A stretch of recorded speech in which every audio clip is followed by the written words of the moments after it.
Hello, and welcome to yet another episode of that podcast thing we do called Back to the TARDIS, where we take a look at every single episode of the 2005 revival of BBC's Doctor Who. I'm Jeff.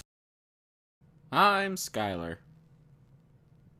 It's your boy, Eat That Pussy 4445, back at you.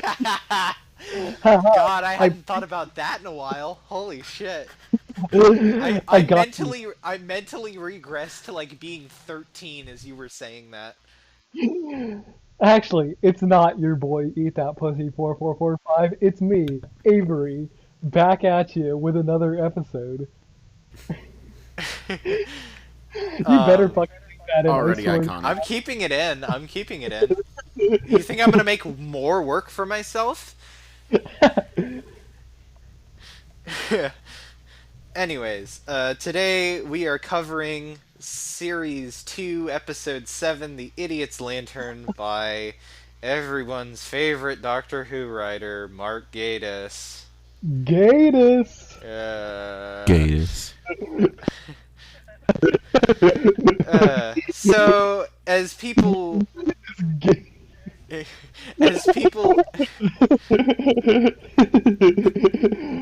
Oh. You good? You good? Take a drink. Anyways, as you guys, as any listeners may recall, the first time we talked about Gatiss's work, we talked about a Series 1 episode called The Unquiet Dead, that we were all pretty meh on, and we all kind of universally agreed was the worst in that series. Not to give stuff away, I feel like this episode is a little bit better, but it's still not, like, fantastic. So this episode is set in the 1950s in Britain, specifically in 1953, the year that Queen Elizabeth II was crowned. A period renowned for being good for minorities. I'm pretty sure you can add that asterisk to any time before. Actually, you can add that asterisk to any point in reality. Yeah, but there has been no time. Particularly the 50s and the 80s were extremely reactionary periods, is my point. Yeah, true. I will say the opening here is pretty good, and I feel like Gatiss knows how to make like a good hook, and he knows how to make it like feel like a Doctor Who episode. Like there were definitely a couple times in here where I was like, I feel like Seven and Ace should be here, but yeah. So yeah, late classic vibes from this episode. Like it's not like the super, weird. I don't want. What's the word for like early classic Who? Like I don't know, the word that describes it, as opposed to this sort of like weird sort of shit that's going on in the later classic Who, and that's what it reminded me of 80s Who specifically. Yeah. Yeah, it felt very much classic monster Doctor Who. There isn't any big, references or callbacks. It feels very much like, oh, this is all we have, right? Shoestring budget. Yeah, let's just have her be a TV personality. We'll pull her in from Studio 3. It definitely feels, again, as I said, it feels like a Seven and Ace episode, aside from the fact that Ten and Rose is involved, so of course Rose does the oopsie and Ten loses his fucking shit. Ten, like, I'm gonna go fucking sicko mode on this motherfucker. Am I wrong? Ten has a few heated gamer moments in this episode. Yeah.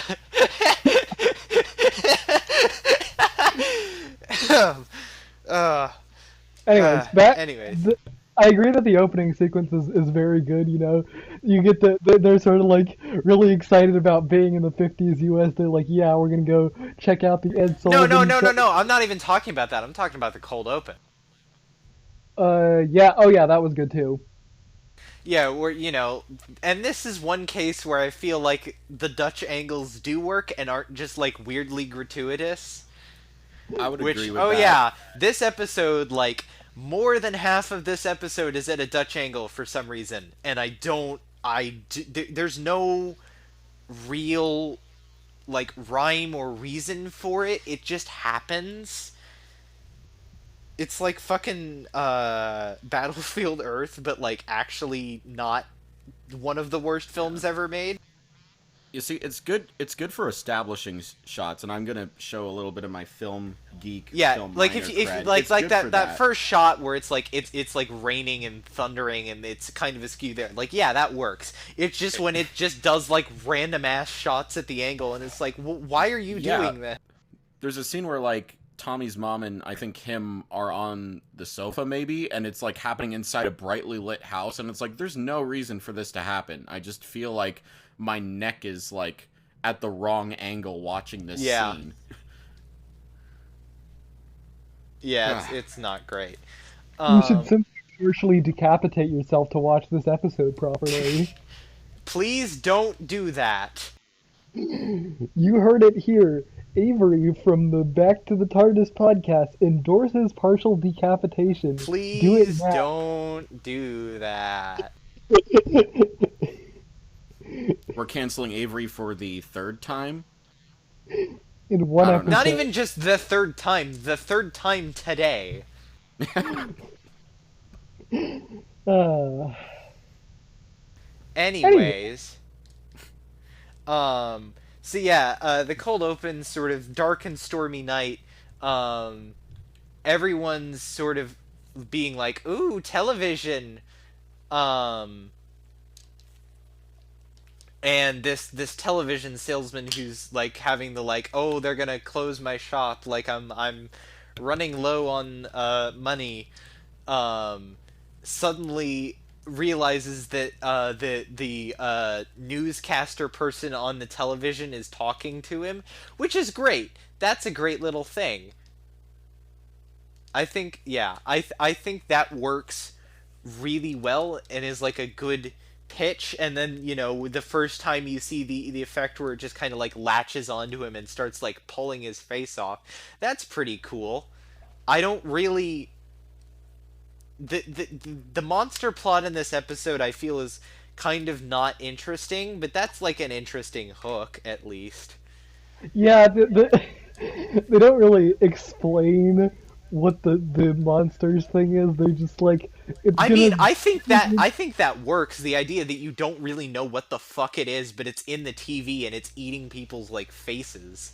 Yeah, no, I get that. It's just, I don't know. I'm not saying it's bad. It's just kind of goofy, is all. Like, ooh, I'm gonna give your face the big suck, and then I'm gonna fucking become corporeal or something. Yeah. I don't know. Yeah, no, I do agree. It's a very good open. The effect isn't that bad. Yeah, It's yeah, no, it's certainly, one of it's an actually decent RTD era CG effect.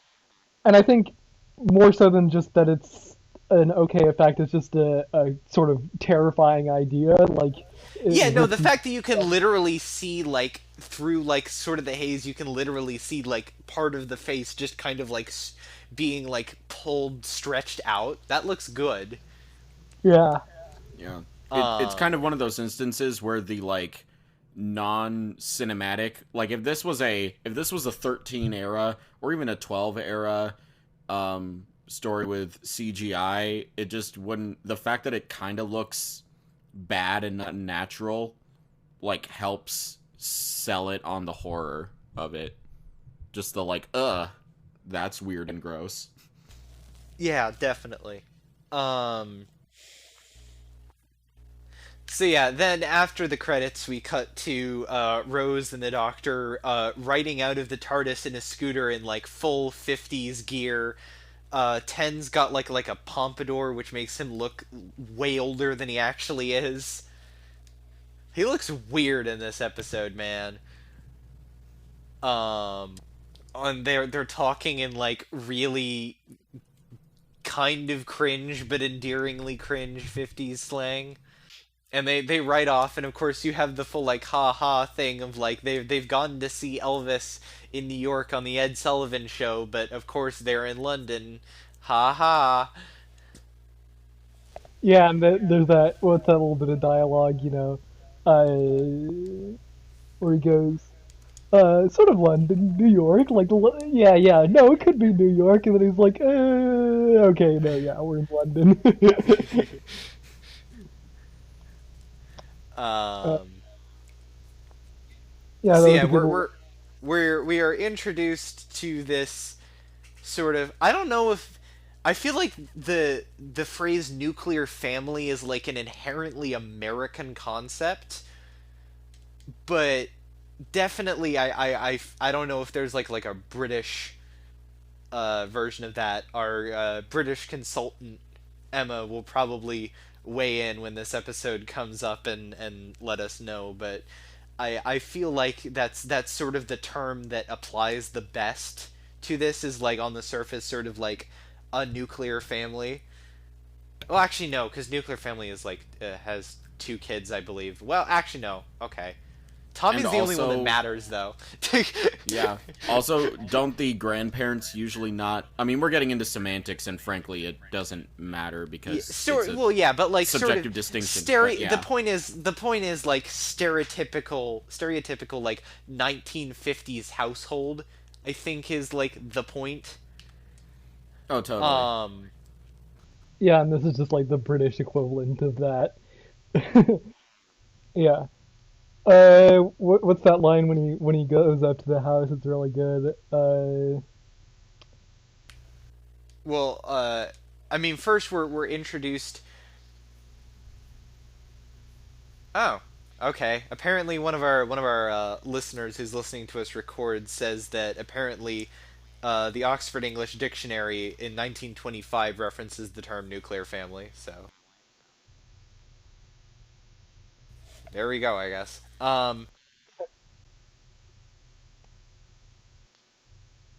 All right. Yeah.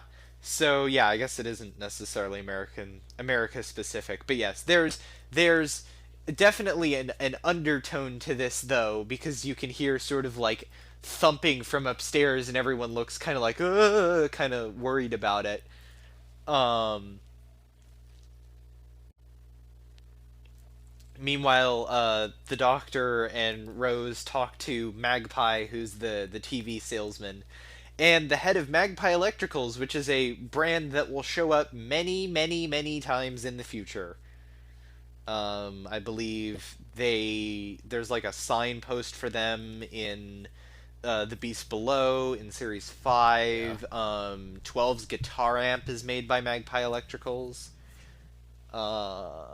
There's a couple other things, but those are like the main ones that I like remember. Yeah. Um, That's a tenacious Nice. business plan. yeah, especially considering that he fucking dies at the end of the episode. Like, not sure how that works, but anyways, I'll write a fanfic on it. I'll get back to y'all. So, are you just gonna write a fanfic for every plot hole we come across?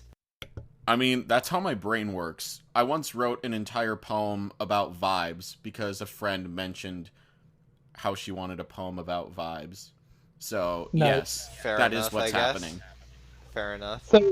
Jeff, you said it in the chat earlier that Tommy was originally written to be gay, right? Yeah, I believe so. Because this was a fun fact. This was originally supposed to be a series one episode. Um. Yeah. Tommy was originally supposed to be played by Nicholas Holt, who would later go on to play Beast in X-Men First Class. Um, and he was supposed to have a crush on the Doctor, and apparently in the Rose would think he had a crush on her, and in the end, um, Rose and the Doctor would have a conversation. And this reads very much like sort of fulfilling the same purpose that like the Doctor Dances does, of sort of Yeah. like being like the Doctor doesn't care. Yeah. Uh, just the only reason I ask is because you sort of mentioned, the family having like they're supposed to be presenting as this very stereotypical nuclear family, but they've got the secret in the attic. And I Yeah. feel like the plot of this episode, well, specifically that aspect of it, sort of the way the dad acts and stuff, and like he's the one who sells out the grandmother and stuff, and he's very much sort of into this like royalist and stuff. Just the reason it works, I think that plot, that subplot of Tommy being gay would have worked well with that because it's sort of Yeah. the same thing. Yeah, Like no, where I legitimately think if the episode focused more on Tommy and like that family sort of stuff and dealing with sort of parental abuse, I think that would be a much more interesting episode than what we actually got.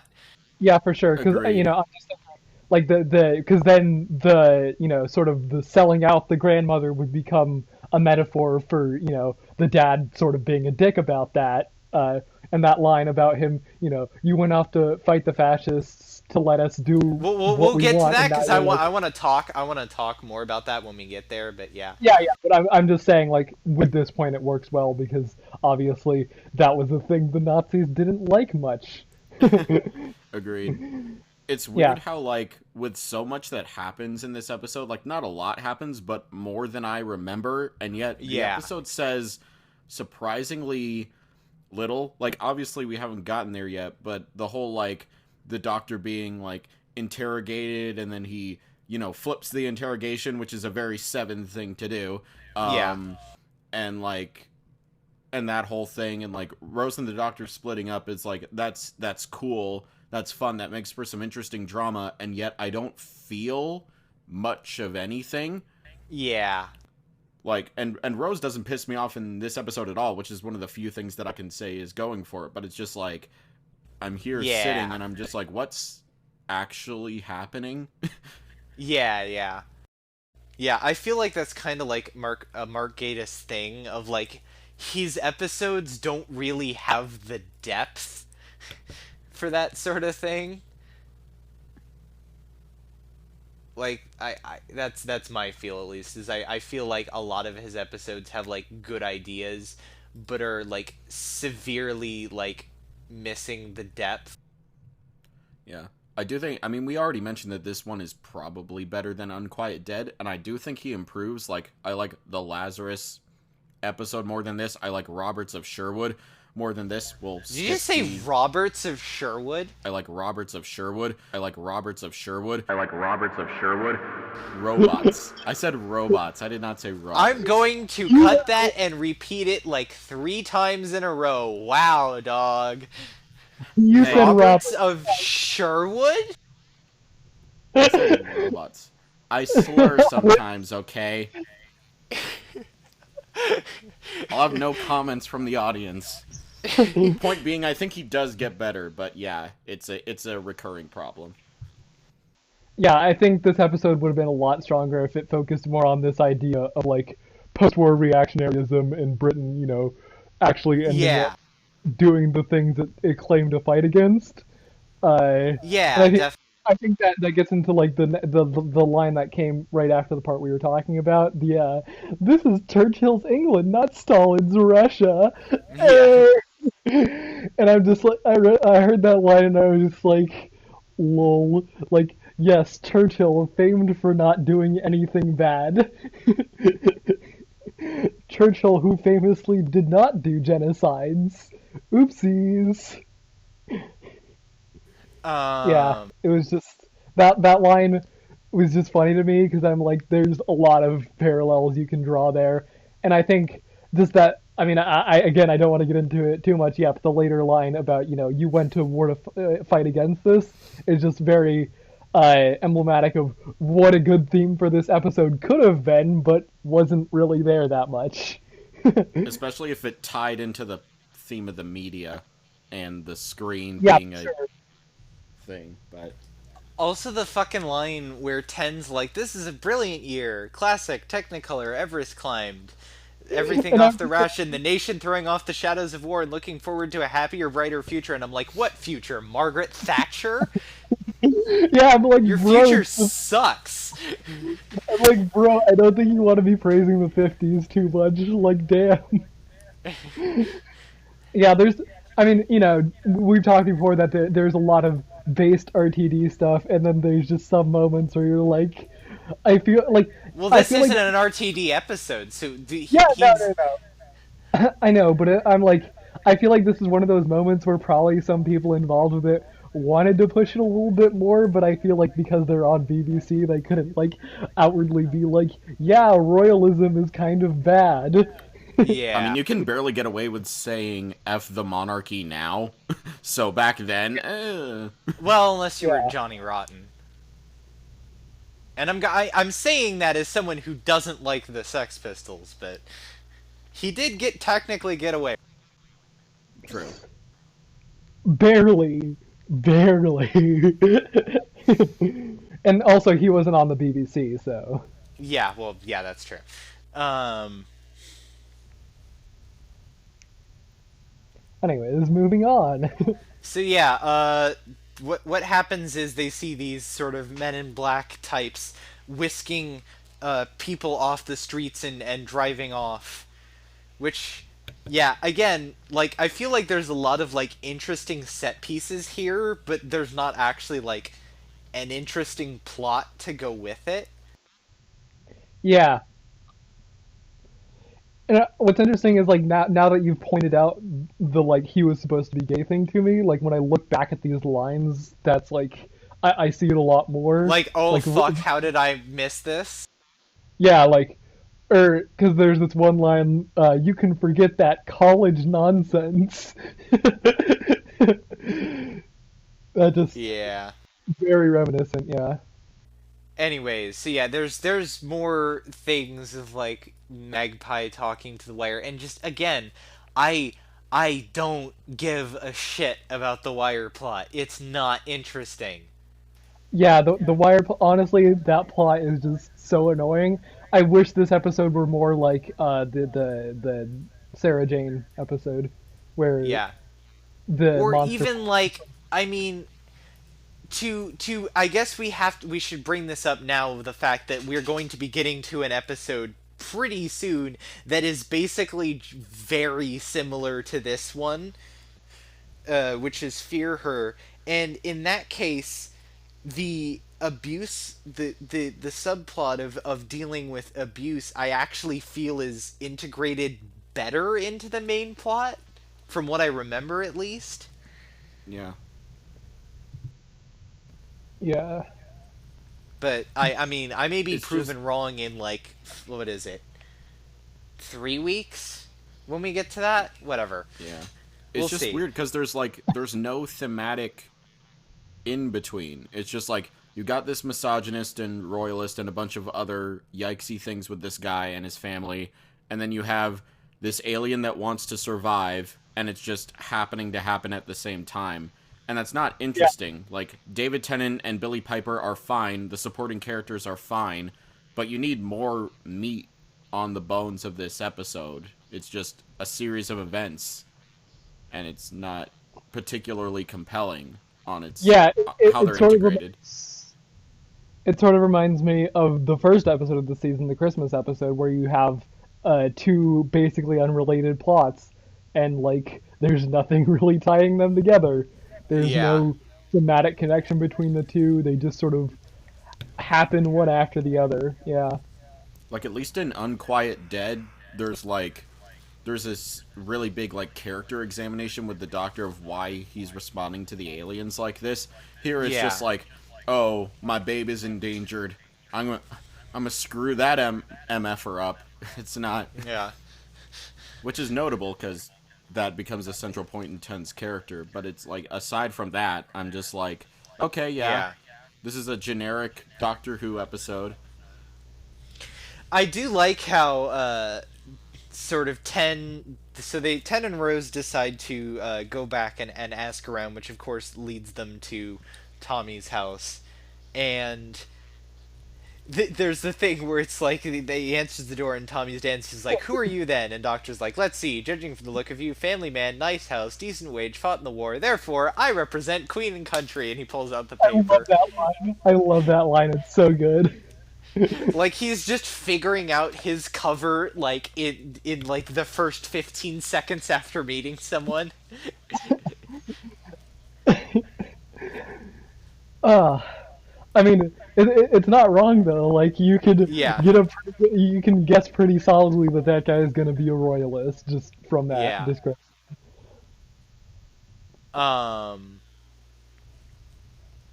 uh, I do like how he gets in the house um and Tommy's dad makes sort of like an offhandedly sexist remark, and Ten catches it and just proceeds to like own him for the next 2 minutes. It's this is my favorite scene in the episode. Okay, like this episode overall isn't that good, but this scene is now like one of my favorite single scenes that we've watched, just because of the absolute smackdown on royalism in this one. Just it's so good. Yeah, it's like, well, the queen's a woman. Does she do the housework? And then he gets mad, and then Rose jumps in. This is probably one of my favorite Rose moments now, where and he's like, "Yes, sir, you'll be so proud of us, sir. We'll have the Union Jacks left, right, and center." And then Rose goes, "Excuse me, Mr. Connolly, hang on, Union Jacks?" And he goes, "Yes, that's right, isn't it?" And she's like, "No, that's the Union flag. It's the Union Jack when it's flown at sea." Yeah. I just want a 5-hour YouTube video supercut of this scene back to back with 12 punching the racist in thin ice. Oh, that's Synced up to Hollaback Girl. Yes. Naturally. Anyways. So yeah, they eventually figure out that something's going on, and they go up to the attic to find their grandmother, who is missing a face. Down that thing that is down one of those things that we call a face. something just a slight bit important that most people should probably have. How? Okay. So like, here is the one question that snaps this episode in half. How are they breathing? Through their face. But it's just it's flesh. There's not. They shouldn't be alive. They should have asphyxiated like 30 seconds after they got. The air is just sort of Look, osmosis. Gatiss didn't put this much depth into this, neither should we. Fair enough. Just like their faces lack depth, am I right?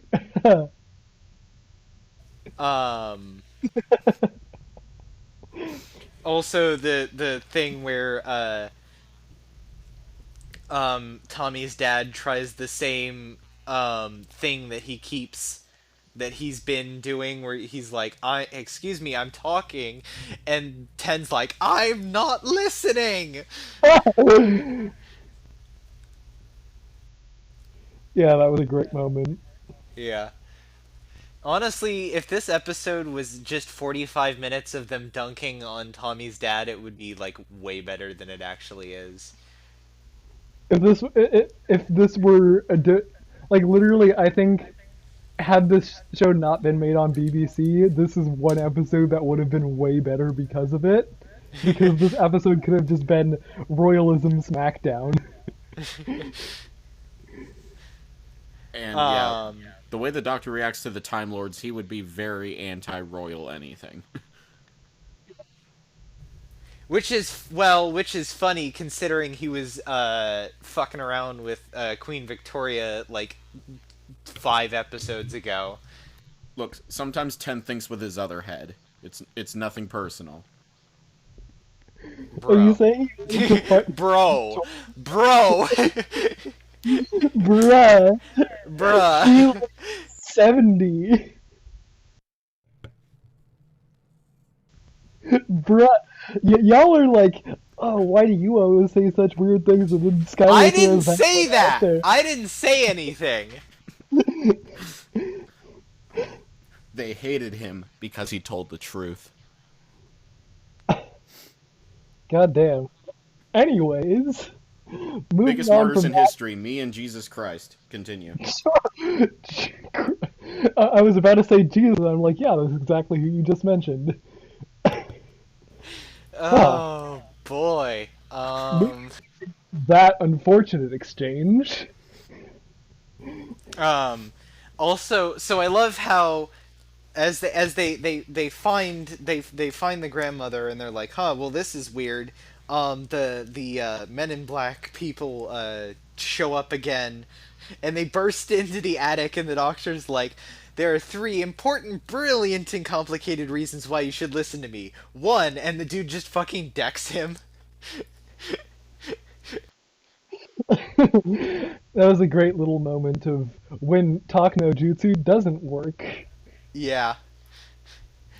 He got rolled a 1 on his speech check. Basically, yeah. I feel like the doctor. I feel like the doctor is literally just a character who's maxed out his charisma and intelligence stat and just No, has zero. dude, I used to have a fucking. Okay, there is at least one person in this voice call who's about to have a major flashback. I used to have a tabletop role-playing Doctor Who game, which I never played because I didn't know what the fuck I was doing. But I had it, and I spent like $50 on it. Um, and I believe there is a character sheet for the Doctor, and I'm not sure if it's actually charisma, but whatever the charisma equivalent is, his is maxed out. He doesn't pull Yeah. off an L that hard until Bill gets shot. Ooh. Oof. Oof. I'm just dropping Oh, truth today. Jesus Christ.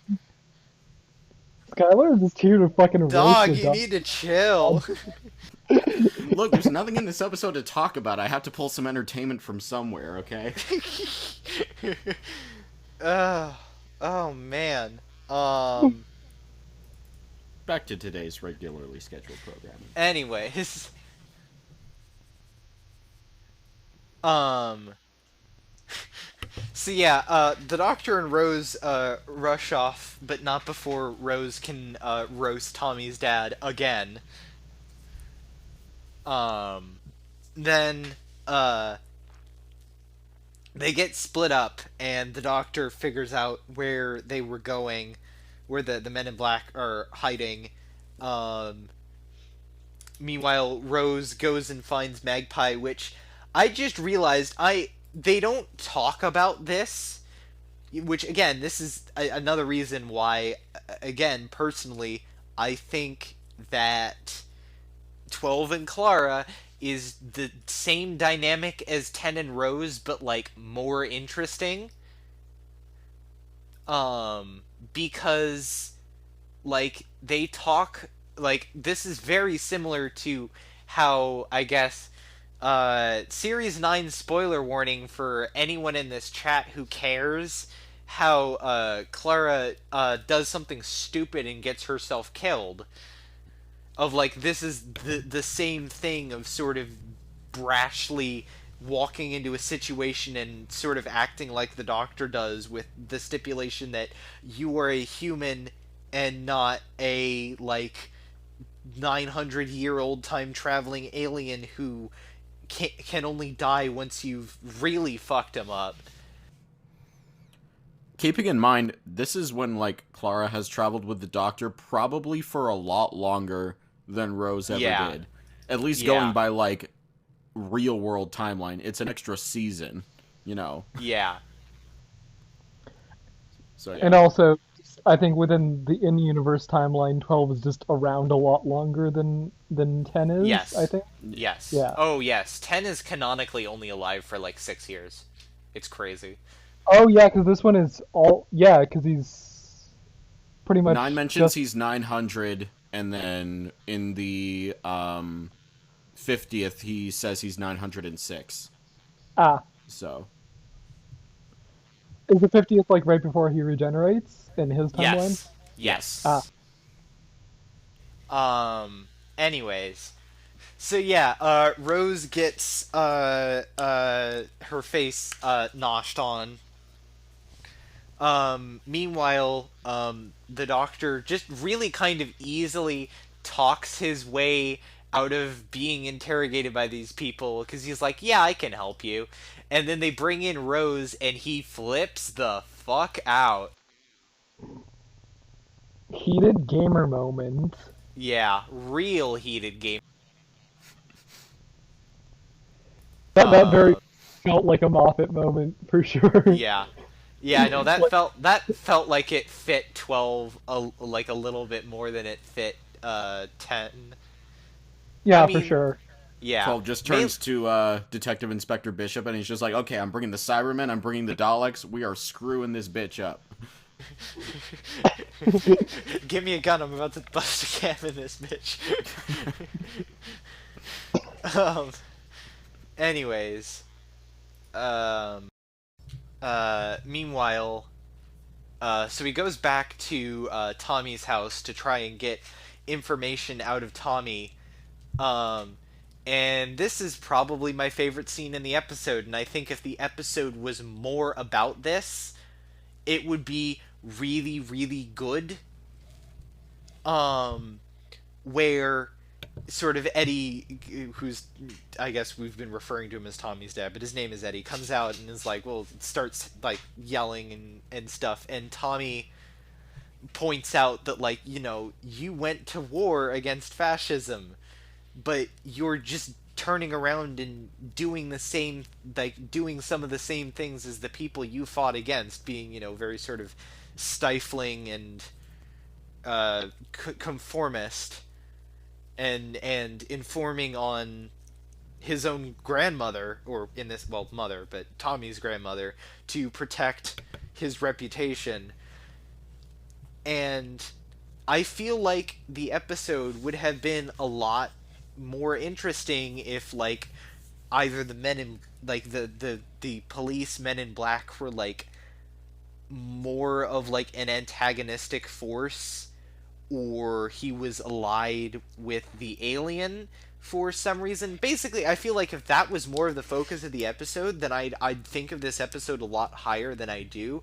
But, like, as much as I really like this scene, and I sat up and was like, "Oh, this was based," while I was watching it, it kind of comes out of nowhere and contextually, like, doesn't really fit in with anything else, I feel.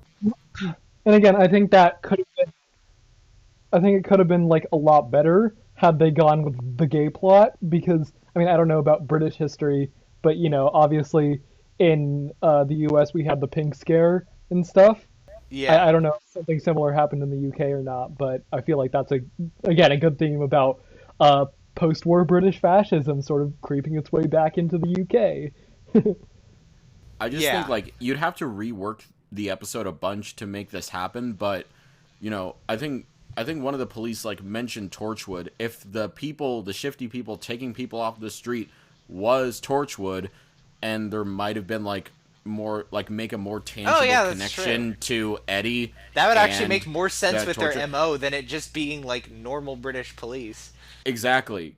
And I think, yeah, as I said, the police even, like, one of them even name drops Torchwood. So I'm just saying, like, why not make that, you can still keep it, part of the mystery box if you want. Maybe they're unwilling to say who they are, but make it more clear that they're, like, much more antagonistic towards the doctor.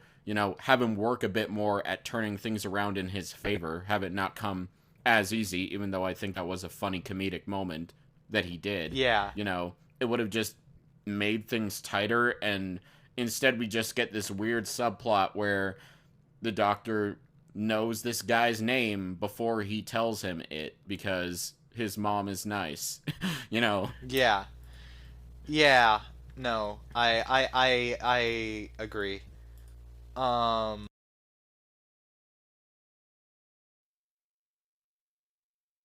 so yeah, and then also the fact that, like, Tommy's mom just kind of kicks Tommy's dad out, and it's like sort of like a, yeah, there you go, sort of triumphant moment, whereas like there's no way that would have actually worked. That's not like that would have nothing that like that's not that easy at all. And the fact, like, I don't know. I mean, on the one hand, it's a Doctor Who episode, but on the other hand, it feels kind of weird that that's just how it's dealt with, because it feels sort of like so token and sort of like a self-congratulatory, like, yeah, kind of thing, but like it wouldn't have been that easy, especially in the 1950s. I mean, and here's another way I think you could flesh this out, because I know we're like skipping way ahead, but this whole episode is a mess, so whatever. But at the very end, I think it's Rose who convinces Tommy to like go after him and say like everybody deserves a second chance, and that, to be blunt, in my opinion, is not earned at all. If you had actually some like dialogue, Oh God, between, yeah, like, I missed that because I was like multitasking when I was watching the episode. God, yeah, okay, now that you say that, fuck that. That yeah. sucks. So Fuck you, Mark here's what Gatiss. I'm saying. No. Like, here's what I'm saying though. Like, to make that more realistic, first of all, one option, just don't do that. But number two, if you want to have him be redeemable, actually have an argument between the mom and the dad, and have it end up so that, to make it more realistic to your point, Jeff, he agrees to leave.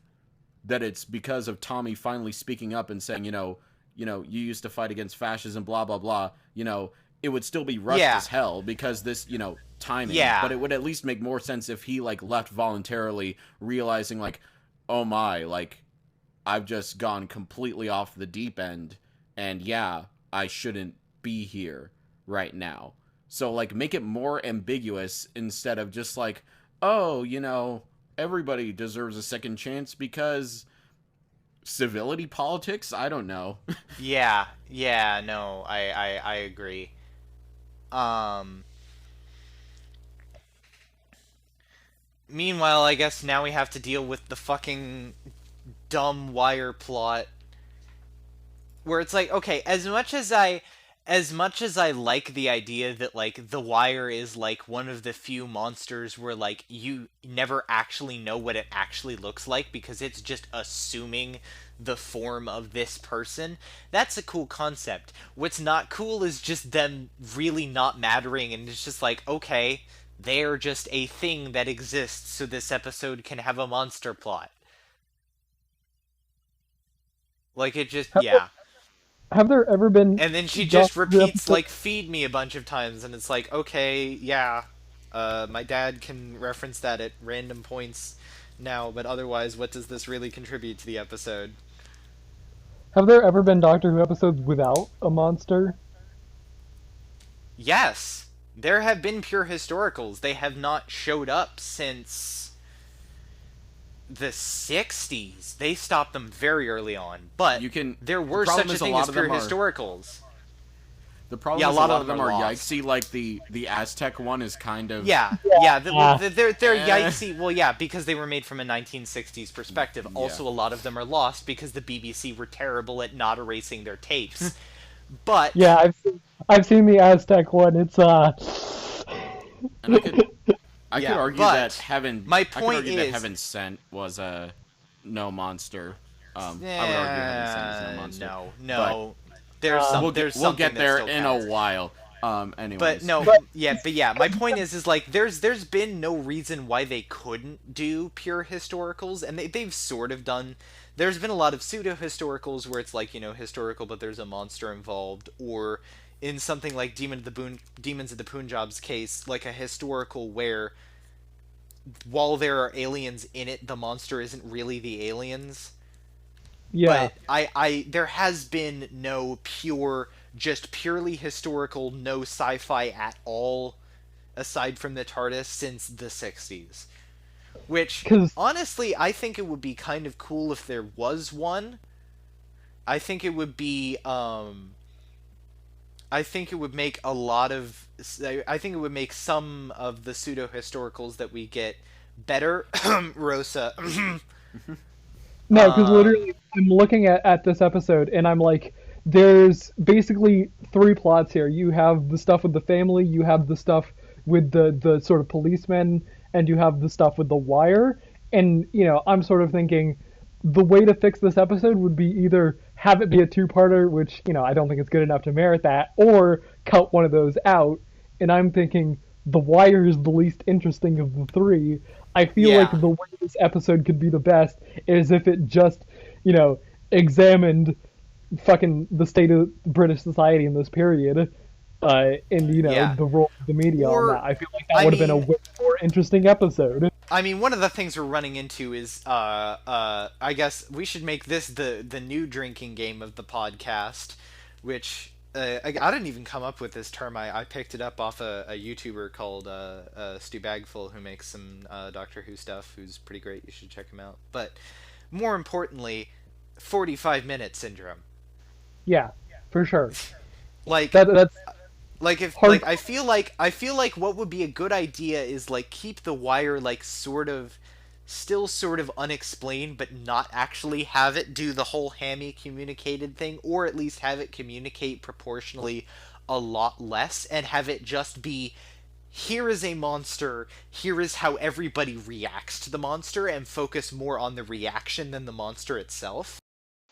And have basically just the wire be a metaphor for state propaganda, whatever, something like that. And They could do something like that. Yeah. But just like I like think work like it into something a that's like the cohesive length of like a criticism. classic story, so like an hour and a half would be pretty baller. Yeah, like just fucking have this episode be more cohesive criticism of British society at this time than a monster plot with some shoehorned in criticisms. I think that would Yeah. have made Yeah. a far, far This better is episode. this is also where you get into the problem of making classic era type Who in the modern stuff, because yeah, it's great to evoke that feeling, but when you don't have multiple like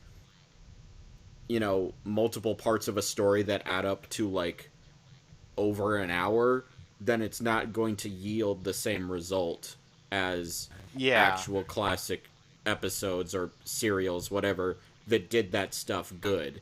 It's like, it's basically, and again, I haven't come up with this term either, and I forget where I heard it first from, but it's bullet point syndrome. It's like, okay, Yeah. people like this type of thing, this. The Doctor has a heated gamer moment, puts down a misogynist, all this stuff, creepy monster, Dutch angles, whatever. But then like you just like put it all together in a blender, and it's not terrible. But Yeah. when you have to phrase praise like that, that's not really good. Yeah, I agree. So yeah, I guess they briefly talk to the wire, and there's stuff uh so briefly, yeah, talk to the wire, and then she's like, haha, I'm a villain, and she like starts snacking on the doctor and Tommy and such, and I'm like, okay. And then but I will say it is pretty good how like the doctor's, because he's not human and is supremely powerful, kid just kind of slowly like pulls his Sonic out of his pocket while he's being munched on, and she's basically like, "Oh shit, he's got a weapon! Abort!" Like the hamminess is a little bit much, but I do like the idea of like, "Oh shit." um uh Anyways, she takes Magpie and runs off to enact her evil plan, which is, I guess, to use the transmitter at Alexandria Palace to nosh on the entire population of London, I guess. Okay? Wait, is this episode about Vor? Avery, do not start with No, this. Stop. that's the series 12 intro. Stop. Different thing. Facial Vor. Uh, anyways, So yeah, there's just sort of a climax, climbing up the tower. I do like that the climax is they record the wire to videotape. That's pretty good, and even that it's just imagine how insulting. It's not even. It's not. Thank you for that tidbit. One of our friends listening commented that Alexandria Palace is notably not the castle where Queen Elizabeth II keeps her big mouth Billy Bass. I guess for context, the Queen does have one, which has been discussed with me and some friends off recording. But yeah, um, and it's here's the thing, like okay, like yeah, recorded to videotape. Then there's the extra humiliation of not even recorded to VHS, recorded to Betamax. That's just humiliating.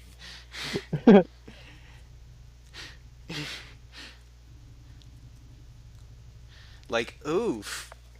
Like, that's the real reason The Wire is never returned. It couldn't stand the humiliation of being recorded to fucking Betamax. Um. Anyways, yeah. There's the little denouement scene where everyone's out in the middle of the street eating dinner, I guess, because yay coronation. Um. And then Eddie walks off. You see Eddie walking off. And then there's like this weird scene where Ten's like, "Yeah, yeah, go, help him," and he goes and carries his suitcase as he walks off. Which just like, no, fuck off. Tommy's right here. Fuck that guy. Fuck that As I guy. said, not even beginning to be earned. If you could even Yeah, do that in the time no, frame allowed. yeah, no. That's terrible. Um. Sometimes Mark Gatiss posts cringe. So yeah, that's the end of the episode.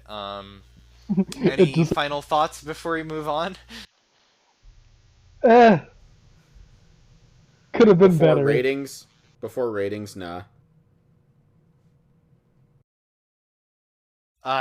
So yeah, I guess moving on to ratings. Again, there's a lot of interesting ideas in this episode. I wish it spent more time on them.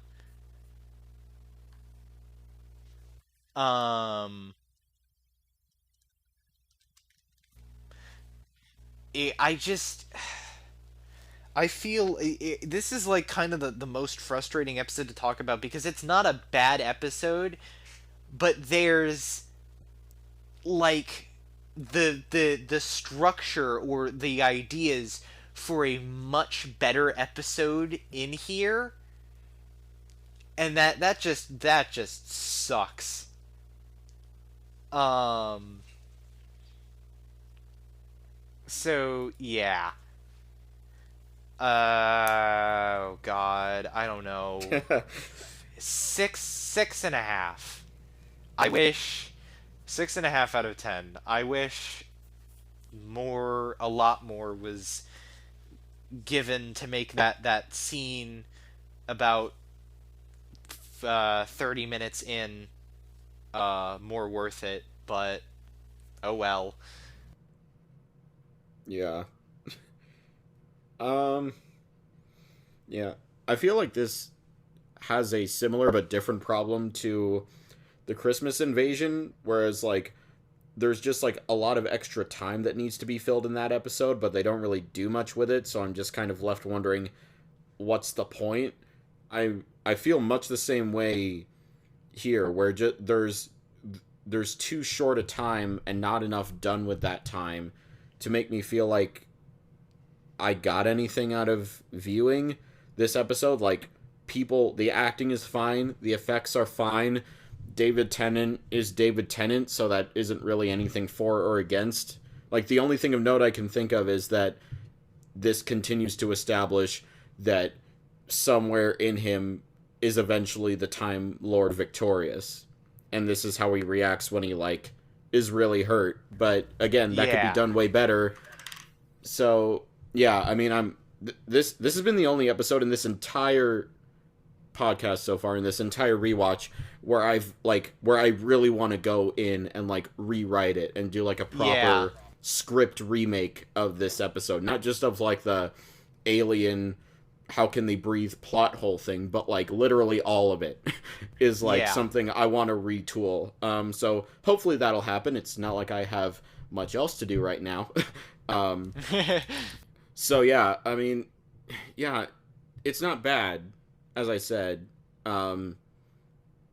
as we've all been saying, I think, but it's just not, there's no meat on it. It's like, Yeah. yeah, it's just filler television. I'd put this on if I wanted some Doctor Who in the background and I didn't want to think at all. So I'm gonna give this 5 out of 10. Yeah. Okay. Yeah, like I said, this could have been a very good episode if one of the plots was cut. Just, yeah, this could have been a very interesting episode, and it's not. It's just sort of stuff happens, and it's not that well directed or acted or really anything. So, yeah, 5. I agree with that, 5. Yeah, yeah. Honestly, I'll amend it to a 5. I'm being a little bit too kind on the episode, I think. Is I this our feel like, second unanimous rating? yeah, Huh. yeah. All right, the end. Yeah.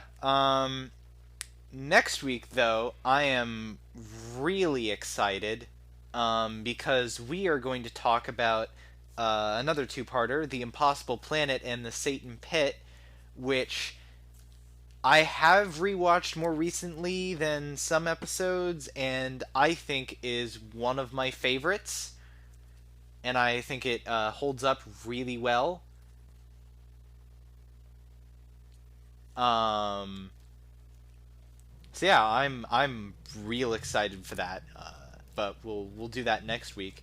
Until then, you can follow the podcast at B2 TARDIS Pod on Twitter. You can follow me on Twitter at WheatleyDL. I don't really post much, but I do post like screenshots and videos of me doing like dumb shit in Persona 5. So if you're interested, cool. Yep. My name is Skylar.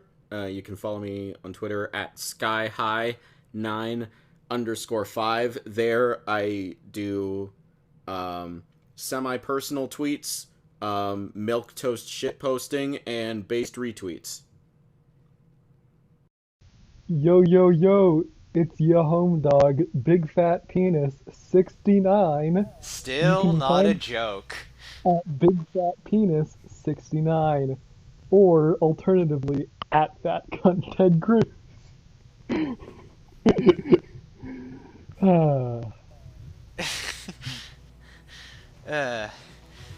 Anyways, we'll see you all next week.